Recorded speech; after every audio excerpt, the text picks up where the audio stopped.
It is Wednesday, April 29th. She is one of the most popular and also unpopular legislators in the country. He is a black Republican in a district that's been overwhelmingly Democratic for decades.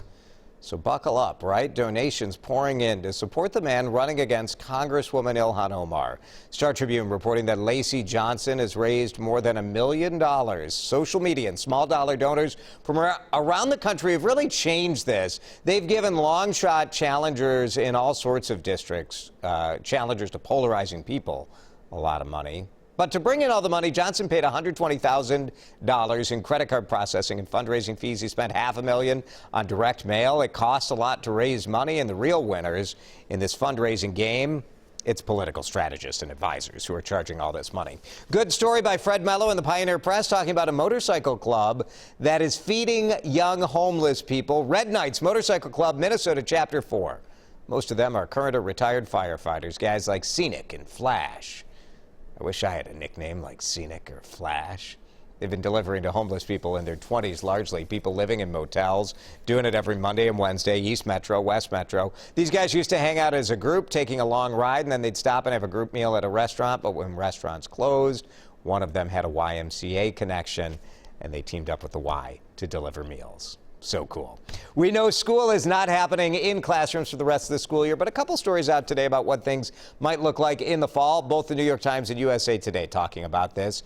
This picture from Germany, you see they're measuring the spaces between the seats at the desks. Some classrooms extending into gyms and libraries, lots of hand washing. We don't really have extra space in our schools, so kids may have to go to the classroom on alternating days, dividing the class and then do remote learning in between. Also at USA Today, Major League Baseball letting teams refund people for tickets they've bought. First major sports league to do this.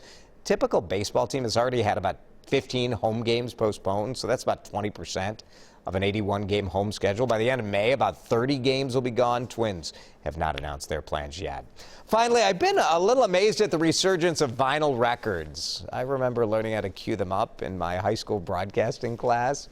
But how about a $400 to $600 LP? New York Times calls it artisanal vinyl.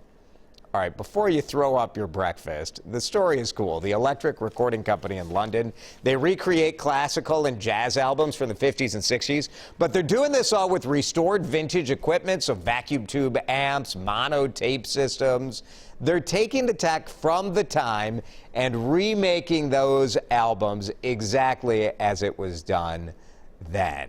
So if you are a true music geek and really want that true, authentic sound, Riley, someone will do that for you for a mere $600 an album.